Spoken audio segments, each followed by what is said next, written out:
Saludos a todos y bienvenidos una vez más a este canal que está dando mucho de qué hablar. Ya estoy viendo personas que les está gustando este tipo de entrevistas y hoy pues tenemos un invitado especial, nada más y nada menos que Jesús Manuel Ortiz. ¿Cómo estás, Jesús? Muy bien, ¿y tú? Gracias por la invitación. Un placer Muy para mí bien, estar muy contigo bien. aquí en tu programa. Gracias, gracias. Te pregunto, ¿qué fue ese clic que hubo en tu vida que tú dijiste, pues yo quiero ser un político, yo quiero estar en el servicio al público?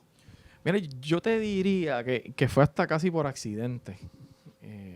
Yo entro a esto cercano de la política como periodista primero. Okay. Yo empecé a trabajar en los medios para el 2002, más o menos. Y es curioso porque en mi familia no hay nadie que nunca haya estado en la política. O sea, Okay. nadie. O sea, no hay uno solo que te pueda decir que haya alguna vez aspirado a algo ni nada por el estilo. O sea que yo no vengo de una familia, ¿verdad?, que esté relacionada con la política. Una vez estoy en la estación de radio que yo trabajaba, me encomiendan producir un programa de debate político. Okay.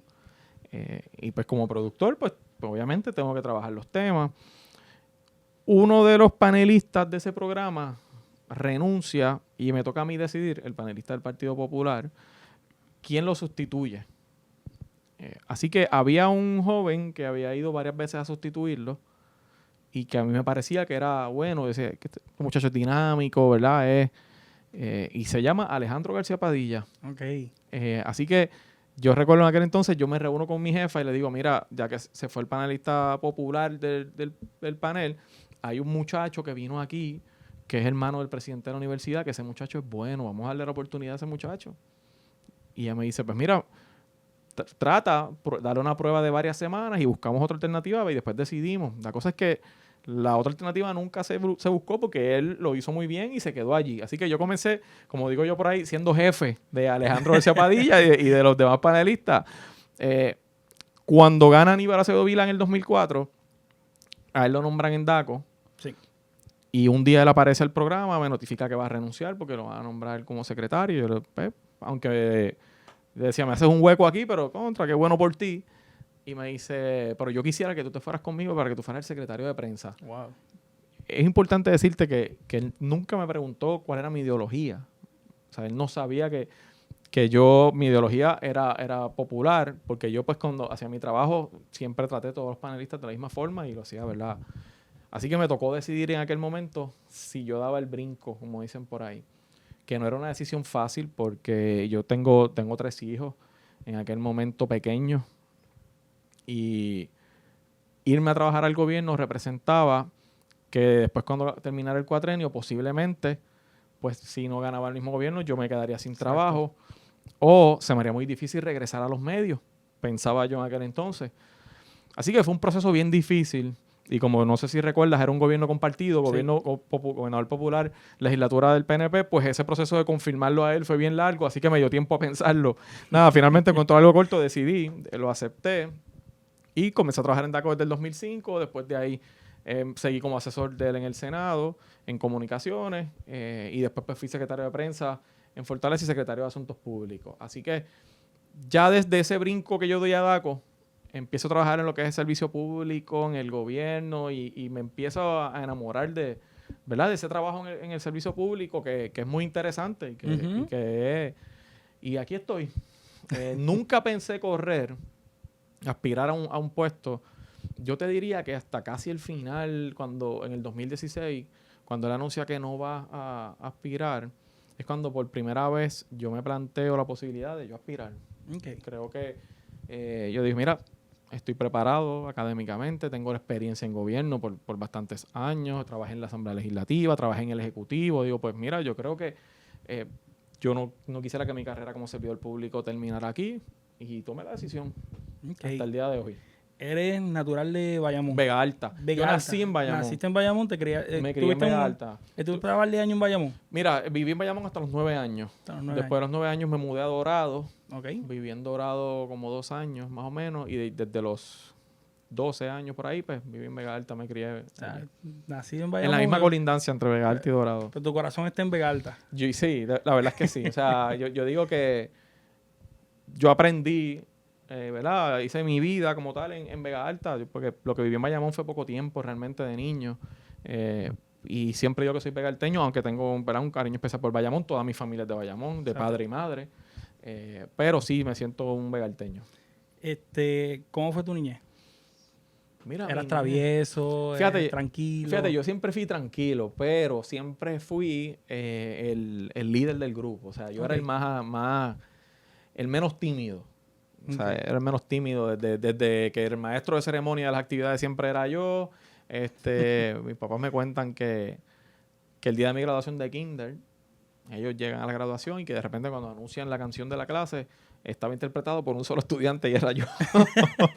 Y ellos no saben cuándo yo ensayé, ellos no saben cómo yo me aprendí la canción. La cosa fue que yo me paré en aquella tarima y solté la canción completa sin ellos saber cómo él se preparó para eso. Y siempre fui, como te decía, maestro de ceremonias, no era tímido en ese sentido. Y te diría que fui tranquilo, o sea, nunca, gracias a Dios, di ningún problema en mi casa ni nada de eso. Muchos amigos siempre, gracias a Dios. Eso es importante. Deporte, me gusta mucho el deporte. Sí, me estaban informando antes de la entrevista. Sí, de que eres fanático del baloncesto. Sí, a mí, en este orden, baloncesto, béisbol y boxeo. Esos son mis 3 deportes favoritos. En Puerto Rico, ¿a qué equipo le vas? En Puerto Rico a los Vaqueros. A los Vaqueros. El Vaquero de Bayamón. Vaquero de Bayamón. ¿Y en Estados Unidos? Fíjate, en Estados Unidos la historia es diferente. Si es en béisbol, los Yankees. Los Yankees. Yo creo que el boricua se identifica mucho con los Yankees. Los Yankees, me gusta, ese es mi equipo. Ahora, en baloncesto, yo no soy fanático de ningún equipo en la NBA. Yo soy fanático de jugadores. Porque yo soy un eterno fanático de Michael Jordan.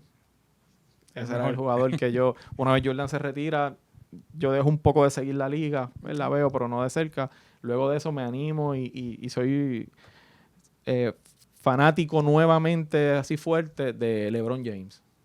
Ese es mi jugador. Ese es mi jugador, LeBron James. Yo tengo un amigo que es fanático de Kobe. De Kobe. Y olvídate que cuando LeBron hizo el cambio... Esa es guerra. Esa es guerra a muerte. Pero es que mira, Kobe es un gran jugador. O sea, pero obviamente Kobe, tú ves a jugar a Kobe y es como... No quiero decir una imitación porque no creo que se vea mal, se escuche mal, pero es muy similar a Michael Jordan en términos de sus movimientos, el estilo. Y la comparación con LeBron James, yo creo que va a ser justa en su momento. Yo creo que todavía no es el momento. Mientras él esté jugando, la gente va a seguir este debate, pero una vez LeBron yo creo que se retire, que se vea realmente cuál fue su impacto completo, pues se va a poder hacer una comparación justa. Son jugadores distintos desde mi punto de vista. LeBron, Kobe, Jordan. Igual que la nueva generación que le gusta a Curry. Exacto. O sea, el baloncesto que se juega ahora no es el mismo que se jugaba en los 90, no es el mismo que se jugaba. O sea que ha evolucionado. En cuanto a los jugadores, ya que mencionas que te gustan los jugadores de allá afuera, ¿algún jugador favorito que tengas aquí en Puerto Rico? Mira, de la época actual, sí, actual. Me gusta mucho Benito Santiago. Okay. Benito Santiago es un gran jugador. Javier Mojica, tremendo jugador también. Pero Benito, si tengo que decir quién es mi jugador favorito, Benito Santiago. Benito. Aquí. Tú veas. Vamos otra vez a retomar tu vida. Llegas a la universidad. ¿Estudias un bachillerato en qué? Mira, yo empecé en ingeniería en la UPI de Bayamón. Okay. No me gustó. Me cambié a computadora. No me gustó. Me puse a estudiar las clases básicas en lo que yo decidía, en que me sentía bien. Y un día recuerdo que dije, bueno, déjame ver, vamos a analizar mis habilidades. Dije, bueno, yo no soy tímido, tengo habilidad para expresarme, puedo hablar, me gusta el tema de los medios, pues comunicaciones, Y fui un día a una casa abierta que hizo la Inter de Bayamón, de los distintos programas, pero fui a ver el de comunicaciones. Y ese día que estaban haciendo esa actividad, tú pasabas por los salones y los laboratorios que ellos dan y, por ejemplo, y tenían ese día una radionovela, como para que los que íbamos a verlo viéramos la dinámica de cómo es el laboratorio de radio, lo que hacen los estudiantes, etcétera. Y yo vi eso y dije, aquí es que vengo. Me gustó la dinámica de radio y Y recuerdo que dije, yo el año que viene o el próximo voy a estar yo ahí haciendo eso. Sí, que tuviste esa visión de yo quiero eso. Yo quiero eso. Y entré y tan pronto entré, cogí el piso y en 3 años rápido me gradué y me di cuenta que hice clic con mis habilidades o con lo mejor me sentía y entonces terminé el bachillerato en comunicaciones. Y ahí es que voy a hacer la práctica a esta emisora de radio, que no sé si la puedo decir. Sí, WKQ. eso iba. WKQ Radio. Y fuiste directamente entonces a trabajar a WKQ. Sí, porque yo era fanático de AM, fíjate. Okay. Me gustaba AM y decía, yo quiero hacer práctica en WKQ, yo quiero trabajar allí. Y un día fui allí, pedí que si me daban permiso de hacer práctica, me dijeron que sí. Es muy raro que a los jóvenes les guste Sí, AM. bien raro. Que yo siempre fui como un joven, ¿verdad? Un poquito maduro, diría yo, o que le gustaban cosas un poquito, aunque era un joven normal, pero, por ejemplo, me gustaba escuchar Ojeda. Yo escuchaba Ojeda, no sé por qué. Esos temas me interesaban. Yo lo escucho. Pues, me interesaban esos temas y yo recuerdo que yo dije, pues yo quiero trabajar allí. Fui a hacer práctica y me esforcé y lo hice bien y me quedé después que terminé la práctica. Me dejaron trabajando allí part-time y on-call y ese tipo de cosas. Estaba viendo que trabajaste y produciste el programa de Ojeda. Pues tú sabes que terminaste después. Es gracioso porque, y como es la vida, yo llego allí a hacer práctica porque me gustaba el programa de Ojeda y la dinámica de AM. Terminó la práctica, me dejan on call, que eso lo que significa es que cuando faltaba alguien, pues me podían llamar, pero no era un empleado regular. Y en poco tiempo, yo te diría que en algunos meses, surge una plaza part-time. Y me reclutan a mí, ya que estaba allí. Y mi primer turno oficial como empleado regular fue produciendo Ojeda. Que para mí en aquel momento era, wow, voy a hacer la producción de Ojeda, tú sabes. Yo escuchaba Ojeda Claro. y Ojeda, el fiscal del pueblo y la cosa. Y sí, trabajé con Ojeda, producí el programa de Ojeda varias veces.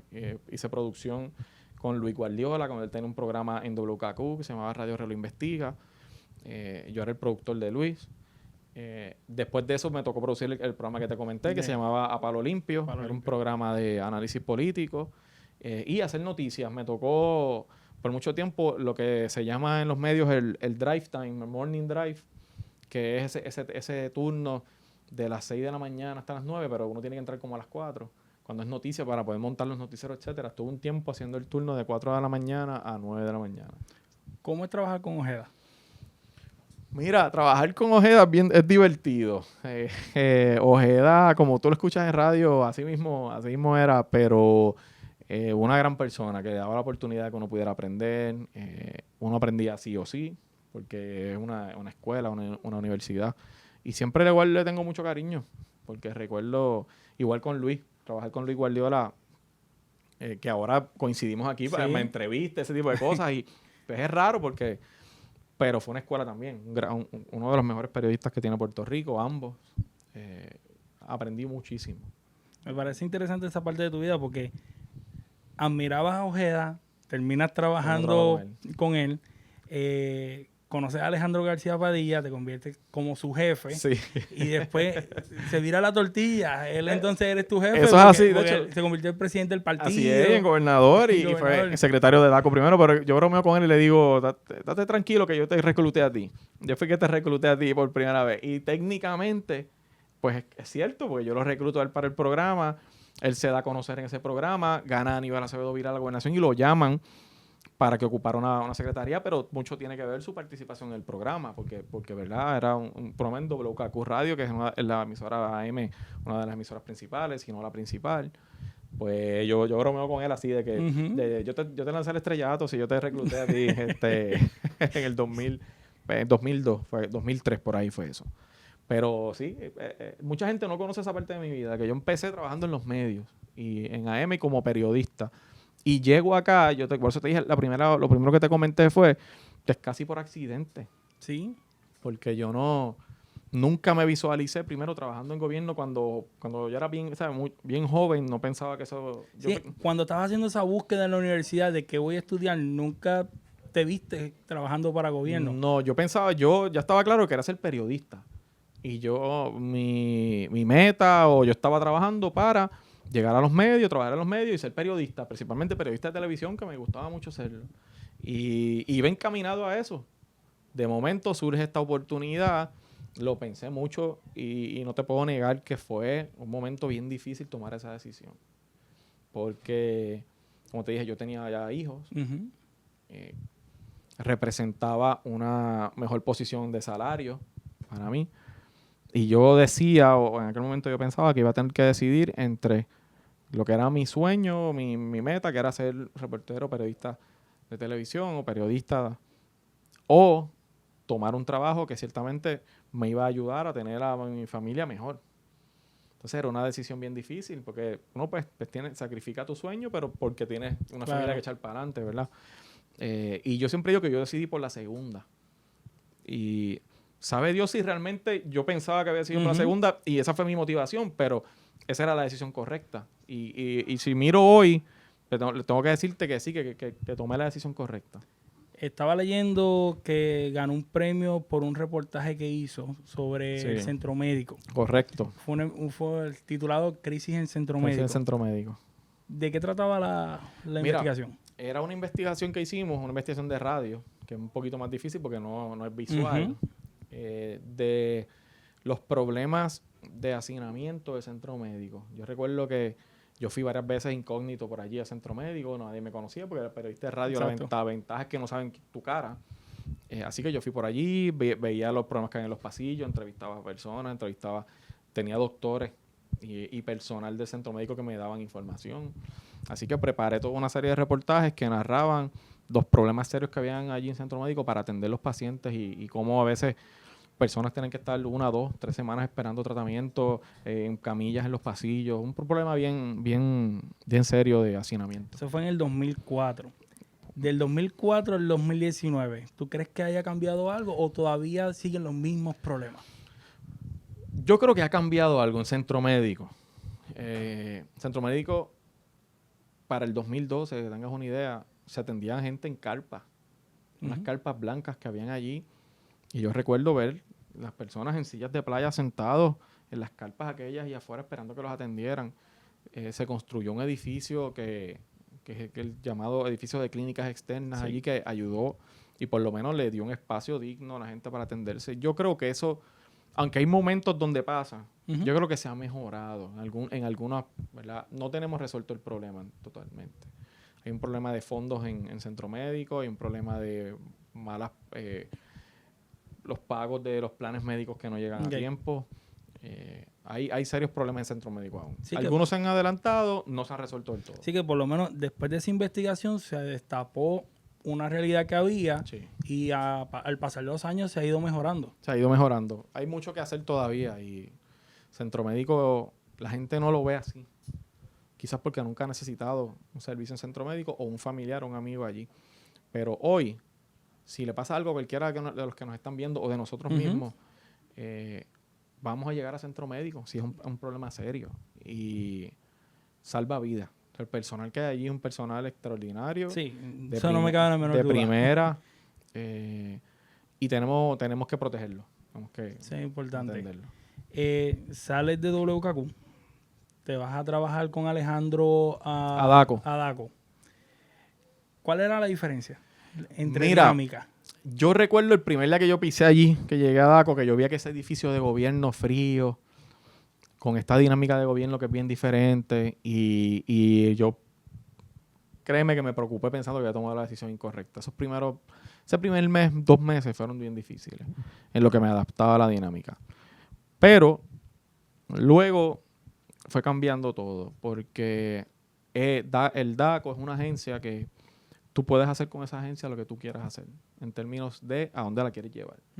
Es una agencia positiva, es una agencia que protege a la gente, que tiene unos poderes enormes, más de lo que la gente piensa. Y en aquel entonces, Alejandro Berce Padilla, un secretario de 32, 33 años, yo tendría algunos 26.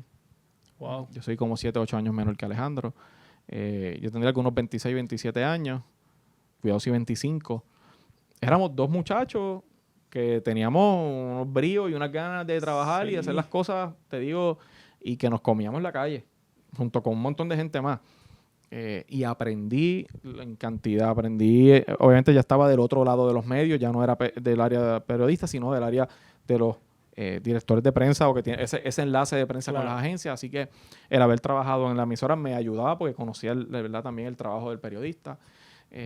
Pero yo te diría que cambió el chip en mí en términos de lo que es el servicio público. Y cuando tú tienes un rol como el que tú tienes trabajando en el gobierno, que es el de servirle a 3 millones de personas, Así. que tienes 3 millones de jefes, es diferente. Y de verdad te tengo que decir, te lo digo sin que me quede nada por dentro. Me enamoré de eso, del servicio público. Me gustó. Creo que hace falta mucha gente con ganas de servir en el gobierno, ¿verdad? Los hay muchísimos, claro que sí. Claro. Como siempre. Pero eso fue mi primer paso. Después de ahí, pues, ya la historia... Después de ahí pasas entonces con Alejandro García Padilla nuevamente Ajá. al Senado. Al Senado.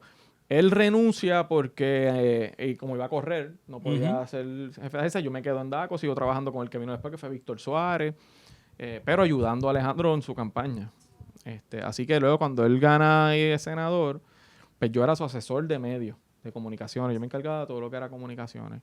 Y trabajé 1 año y medio con él en eso, me parece. Casi 2, porque después me fui al PPD a trabajar allá en la campaña de gobernación. Y era el secretario de prensa de la campaña. Entonces ahí entré en lo que es la tercera etapa. La primera en la prensa y con mi trabajo, ¿verdad?, privado. La segunda como servidor público y asesor. Y la tercera etapa ya lo que era en una campaña política grande. Porque yo ayudé, yo estuve con él en la del Senado y lo hicimos casi con un equipito bien pequeño, que vimos más o menos la dinámica, pero entrar a una campaña de la gobernación es totalmente diferente. Así que ahí entré a la tercera etapa, que yo llamo de mi desarrollo, que es esa etapa de una campaña y todo lo que conlleva una campaña política y cómo tú tienes que empaparte de todos los problemas que vive el país. Y fue otra escuela más. ¿Te encargabas de la imagen de él? Mira, sí. O sea, la imagen de él, la presencia frente a la prensa, Sí, cómo se manejaba. Sí. Claro, en DACO y en el Senado era totalmente mi responsabilidad. Claro. O sea, ahí era solo, él y yo. Hacíamos el trabajo porque no había nadie, o sea, no teníamos a nadie más contratado, éramos él y yo. Cuando llego a la campaña, eso fue uno de los grandes retos. Cómo este muchacho, que era yo, que había estado encargado de trabajar con Alejandro desde el principio y que ellos dos habían logrado que él fuese el candidato en términos de que tenía una buena imagen. Pues cómo entonces iba a empezar a trabajar con un equipo que iba a llegar de mucha gente, una campaña de la gobernación es mucha gente, y cómo entonces muchas cosas que yo hacía las iba a tener que dejar de hacer porque le iba a hacer otra persona y yo encargarme de un rol, ¿verdad?, más concentrado. Así que yo te diría que ya en la campaña de gobernación pues no era mi rol la imagen de él directamente. Sí estaba en el grupo que tomaba las decisiones, pero éramos un equipo, ¿verdad? Yo era el de prensa, el secretario de prensa, estaba el director de comunicaciones, que era otro, estaba la agencia de publicidad, que era otro, estaba el director de campaña. O sea que yo era parte del equipo, pero no era el que tomaba las decisiones solo. Me imagino entonces que en la parte privada como que lo llamaba y le decía, Alejandro, mira, te recomiendo esto. Claro. Te recomiendo que hagas esta cosa. Esa comunicación con Alejandro nunca dejó de existir. O sea, aunque hubiesen 40 personas ahí tomando una decisión, y eso pasaba incluso cuando gobernador, mi opinión o ¿verdad?, lo que yo tenía que decirle a él, yo creo que él le daba mucho peso porque había una confianza. O sea, que empezamos desde cero y había una relación ya que dejó de ser de compañero de trabajo y es como un hermano para mí. Así que si a mí no me gustaba algo y todo el mundo le recomendaba que sí, pues él miraba, yo decía mi opinión, a veces él estaba conmigo, a veces no, pero siempre me escuchaba. Siempre yo te podía decir que él iba a escuchar lo que yo iba a decir. Él tomaba después su decisión. Y era bien interesante porque no es lo mismo cuando tú estás tomando tus decisiones solo a cuando hay muchas opiniones, entonces tienes que tratar de conciliar. Pero es una dinámica interesante. Pasas del Senado a la gobernación, pues Alejandro pasó al PPD, a la campaña, y de la campaña entonces a la gobernación. Exactamente. Él gana y me nombra secretario de prensa. ¿Qué diferencia hay entre los diferentes tipos de trabajo? Mira, como secretario de prensa de la Fortaleza, yo te diría que eso es casi una locura. Es on fire de verdad. O sea, tú no tienes hora de entrada y salida. Aunque físicamente estés allí o no estés allí, siempre estás involucrado en algo. Porque cualquier cosa que pase, Puerto Rico es un país donde los gobernantes tienen mucha injerencia en todo lo que pasa. Todo. O sea, cualquier cosa que pasa al gobernador o a la gobernadora le preguntan. Cualquier asunto, a ver qué dice Fortaleza. O sea que es un país donde está concentrada en la imagen del gobernador en muchas cosas. Yo te diría que esa etapa llegó y con ello llegaron unas responsabilidades enormes, ¿verdad? Ya había un staff mucho más grande, ya yo tenía que tener, ¿verdad?, empleados, no distinto a las otras oficinas donde yo trabajaba, que era yo solo, o si acaso una persona más o dos máximo. Pues aquí ya había más gente, ya era una programación y una coordinación más grande. Pero sí tenía la misma esencia de que era manejar sus relaciones con los medios. Y una de las mejores cosas que me pasaron es que yo mantuve mi relación con los medios de respeto, de amistad con muchos de ellos, pero de entender el trabajo de ellos y ellos entender el mío hasta el día de hoy. O sea, yo te puedo decir que a pesar de haber ocupado posiciones que a veces te exponen a muchos desacuerdos y a muchos problemas, yo no recuerdo un incidente con ningún periodista, ni siquiera estando en Fortaleza, que haya sido, yo te digo, mira, aquella vez tú, nunca, siempre hemos tenido una relación de respeto y de aprecio con todos ellos, y hasta el día de hoy ha sido así. Pero fue una gran experiencia Fortaleza para mí. Es incómodo, pues yo lo percibo así desde acá, desde la televisión, de mi casa. Es incómodo cuando te hacen la misma pregunta 2 y 3 veces. Que ya tú sabes que ya tú la respondiste, ya se supone que esté aclarado y vuelven otra vez y te hacen la pregunta. Yo creo que, tú sabes que eso depende de la persona. Yo creo que hay funcionarios para quien sí es incómodo. Hay otros que lo saben manejar mejor. Y yo creo que eso es parte importante de tu temperamento, de tu carácter y cómo tú manejas eso. O sea, que yo no te diría que hay una contestación concreta a esa pregunta. Sí, pues yo creo que es importante que tú, como funcionario, que es lo que yo le decía a Alejandro, le decía a otra gente que yo a veces asesoraba, tienes que tener tu punto claro. Y tú das tu contestación. Y si te la preguntan 3 veces, pues tú das la contestación 3 veces. Claro, llega un momento donde ya tú puedes despacharla con, mira, ya yo la contesté, pero eso depende mucho del estilo, del político o del funcionario.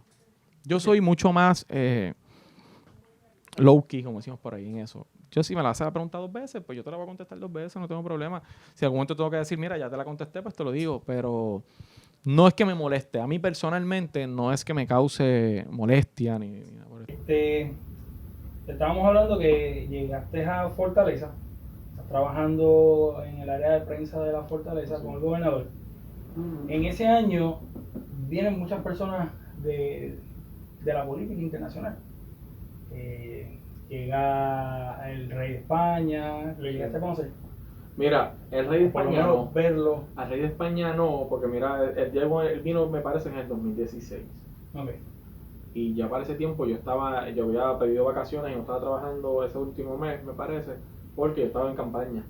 Así que yo cogí mis vacaciones y la visita del rey de España se dio mientras yo estaba de vacaciones. O sea que no estuve en ese, pero sí estuve con el presidente de la República Dominicana, sí estuve con el presidente Clinton, que por ahí hay una foto con Clinton. Sí, estuve con muchos gobernadores allí que fueron. Y varias personalidades de otras industrias. Pero sí, es parte de las grandes oportunidades. De hecho, hasta Carmelo Anthony conocí allí. Un día estuvo por allí, Carmelo Anthony, tuvimos un rato hablando con él. Don Omar estuvo por allí, Wisin y Yandel. Mucha gente. Mucha artistas parando. Sí, como a mí me gusta mucho deporte y la música me gusta. ¿Sabes? Escucho bastante música, así que... ¿Cuál es tu género favorito? Urbano. Siempre me ha gustado el género urbano. Desde pequeño, desde la intermedia, la superior. Escuchabas Bicosí. Todo eso. Bicosí, Bruli MC, Kid Power Posse, Playero, Illinois, todo eso. ¿Tienes algún artista ahora mismo que te guste bastante? Mira, yo soy bien fanático, me gusta mucho. Obviamente, yo creo que los principales, Daddy Yankee, Don Omar, Wisin y Yandel, de esa música urbana, Wisin y Yandel. Estos son para mí los top 3. Unos que me gustan a mí. De la nueva generación, pues hay muchos, de verdad, que escucho y me parece que son buenos también. Pero me gusta más Daddy Yankee, Don Omar, y Wisin y Yandel son mis favoritos. ¿Te criaste en la generación de los 80? En 90, más o menos. Pues ibas creciendo en los 80. Exacto. ¿Eres fanático de algún cantante de esa época? Wow. Mira, la verdad es que la verdad es que no. Yo no, de esa época no recuerdo No ninguno, recuerda así ninguno. que no. Pero de los 90 ya sí. Bueno, 90, ¿en qué género? Cualquier género. Y ahí estaba la salsa romántica. Gilberto que- Santa Rosa, Gilbertito, que él empezó, imagino que para los 80, Sí. pero en los 90 era pues, Gilberto Santa Rosa. Después, un poquito después, casi el final de los 90, empezando el 2000, parece que surge Víctor Manuel. Y me gusta mucho Víctor Manuel también, porque me gusta la salsa. La baila.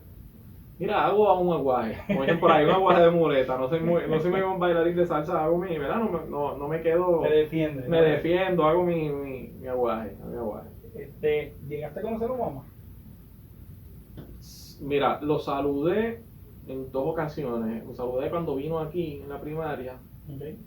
y después lo saludé en otra ocasión. Me parece que fue en una actividad ya cuando Alejandro era gobernador en Washington, de gobernadores. Tuve la oportunidad de saludarlo, pero no intercambié palabras con él porque fue muy rápido. Okay. Muy rápido. Sí conocí al vicepresidente Biden de casualidad en una visita que hicimos a Casa Blanca. Yo recuerdo que yo estoy en el lobby de Casa Blanca y llega esta pareja y como que le dice algo a la recepcionista le dice que sí, que esperen un momento ahí, que lo van a pasar para su reunión, y de repente salió el vicepresidente a buscarlo, y se iban a reunir con él y pues nos saludó a todos los que estábamos allí en el lobby, nos preguntó qué hacíamos allí. Una muy buena experiencia, esa no la esperaba. Sí, que él es el actor, uno de los candidatos. Sí, uno de los posibles, de hecho, En las encuestas hay es quienes dicen que que es el frontrunner, ¿verdad? Así que vamos a ver. Así. Hace poco vi que en la celebración del Día de los Padres le dedicó la proclama. Sí, el reconocimiento. El reconocimiento a quien es el padrastro de sus hijos. Sí. ¿Cómo tomó esa decisión? Porque el puertorriqueño normalmente no suele hacer ese tipo de actos. O sea, hace poco yo estuve en los Estados Unidos y allá yo veía a la ex esposa de mi tío compartiendo con quien era su ex esposo, con la esposa de él, y todo bien bonito, bien familiar. Sí. Eso en Puerto Rico normalmente no se da. ¿Cómo fue esa Pues decisión? déjame decirte que a mí me sorprendió eso que tú me estás diciendo. Lo que me sorprendió ahora, me sorprendió cuando surgió, ¿verdad? Toda esta situación que yo lo posteé en Facebook y pues voló, ¿verdad? No fue una decisión muy elaborada, realmente ni fue así de planificada para que generara todo lo que generó. De hecho, aquí nadie se entera que era el padrastro de mis hijos hasta que yo lo puse en Facebook. O sea, yo no lo dije aquí. Pero surge porque no es que yo organice un homenaje ni nada. La Cámara, para que la gente organiza sesiones especiales para distintos momentos. Por ejemplo, la sesión especial sobre Alzheimer, la sesión especial sobre el cáncer, la sesión especial de madres, de padres. Y normalmente cada representante trae una persona que entienda para que asista a esa sesión. Así que cuando llegó el momento de los padres, yo tengo muy buena relación con él, con Pedro, porque es una gran persona. Y le había dicho en privado siempre que yo estaba agradecido de cómo había tratado a mis hijos, y que para mí eso valía mucho. Pero en ese momento, cuando surge, yo siempre en esas cosas siempre se me olvidan, y aquí me acuerdo, mira, tienes que traer a alguien para... Así que dije, bueno, pues voy a hablar con Pedro. Me dicen, ¿quién es Pedro? Y yo, bueno, Pedro es el padrastro de los nenes, de verdad. Me dicen aquí, pues chévere, hablar con él. Yo lo llamo, él no estaba cuando lo llamo. Me contestó la mamá de los nenes. Y digo, mira, yo necesito hablar con Pedro. Ah, ¿por qué no? ¿Qué necesito? Quiero hacer una invitación, y le explico a ella. Y ella me dice, pues mira, qué chévere, habla con él, a ver si él tiene libre ese día, a ver si quiere ir, porque él es un poco tímido. Ah, pues está bien, dile que me llame. Al rato me llamó. Entonces él pensaba que era para otra cosa. Y digo, mira, Pedro, es que esta actividad, el trabajo, yo quisiera que tú vinieras, porque quisiera que tú fueras la persona que darle reconocimiento. Y hubo un silencio en el otro lado de la línea. Y él me dice, wow, yo no pensé que era para eso, estoy para un honor para mí, gracias. Y yo digo, pues dale, echa para acá, ven para acá. Y te voy a decir por qué lo hice. Yo creo que, y los que me están viendo que viven esta experiencia, deben saberlo. Cuando tú eres papá o mamá, pero cuando eres el que te toca irte de la casa, una de las preocupaciones más grandes que uno tiene es cómo yo poder estar pendiente de mis hijos, ¿verdad? Porque no voy a estar todo el tiempo ahí. Exacto. El tiempo que tenga que estar voy a estar, pero no puedo estar todo el tiempo. Así que esa siempre fue una de mis preocupaciones principales en ese proceso, porque yo no vengo de una familia de padres divorciados, mis papás todavía están juntos, gracias a Dios. Así que pues yo siempre buscaba el tiempo que podía para estar con ellos, aprovecho el tiempo que me toca, etcétera. Pero cuando pues conozco a Pedro, que verdad que comenzó una relación con la mamá de los nenes, pero primero uno mira a él y Dios mío, es una buena persona, ¿verdad? Que no lo vaya a maltratando a mi hijo, no vaya... Y pues me di cuenta rápido que era una muy buena persona. Él tiene 3 hijos también. O sea, tener ya la experiencia de criar hijos. Exactamente, tiene 3 hijos y los hijos de él van a la casa de mis nenes y son como si fueran hermanos, o sea, salen y se llevan muy bien. Así que yo lo invité a él porque yo de verdad me siento agradecido de que me da tranquilidad, que ahora mismo yo estoy aquí, que no puedo estar con mis hijos por razones obvias, pero sé que si surge algo y yo no puedo estar, está Pedro. Él va a responder. Y él va a responder y me va a llamar o los va a ayudar, como yo sé que los ha ayudado muchas veces, que si se dañó el carro y el Pedro muchas veces ha ido a ayudarlo, que si hay que hacer un proyecto en la escuela muchas veces, que si yo compré algo, ¿no? Entonces, pues, él lo tenga que ayudar, lo ayuda. Así que para mí pues, es un alivio enorme el que yo sé que si yo no estoy, pues hay una persona allí, además de su mamá, por supuesto, ¿verdad? Pero que hay una persona seria al lado de ellos, que no los va a maltratar y que los va a querer mucho. Y yo vivo agradecido de eso. ¿Aspira nuevamente? Mira, sí, yo voy a aspirar otra vez. Obviamente las candidaturas abren pronto y uno está en el análisis, ¿verdad? De dónde uno le sirve mejor. Así que sí, de que voy a estar en la papeleta, Dios mediante, sí voy a estar en la papeleta. Eso es importante. Siempre es importante tener gente fresca, jóvenes, que estén ahí en el campo de la política. Como última pregunta, ¿qué le recomendarías a una persona que desee entrar al campo político, que desee servirle al país? Que no tenga miedo. Que no tenga miedo de lo que se dice por ahí de los políticos. Hay muchos políticos que en el pasado han fallado y que posiblemente estén fallando hoy mismo. Pero hay muchos que no. Y el país necesita mucha gente buena aquí. Yo no quisiera ver que llegue el día en que tiremos a pérdida esto aquí y la gente que llegue sean los que tienen otro interés.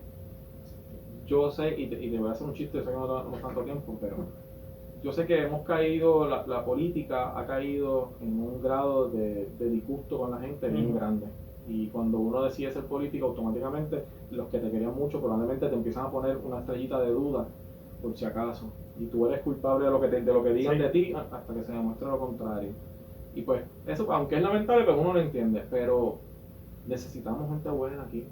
Necesitamos gente joven. Aquí hay que renovar las estructuras políticas, hay que darle paso a una nueva generación que ya está listo para atender los problemas que había en Puerto Rico, que aunque hay problemas similares en áreas similares de los que había hace 20, 30 años atrás, hay problemas diferentes y acercamientos distintos que hacer. Tenemos un problema del calentamiento global que hay que atender y que esta generación, que mi generación y la generación que viene después de la mía están muy conscientes de eso, pero necesitamos ponerle más fuerza, necesitamos atender el tema de los préstamos estudiantiles, que miles de jóvenes, y me incluyo, yo tengo los míos también, estamos en esa situación y es bien difícil poder tener acceso.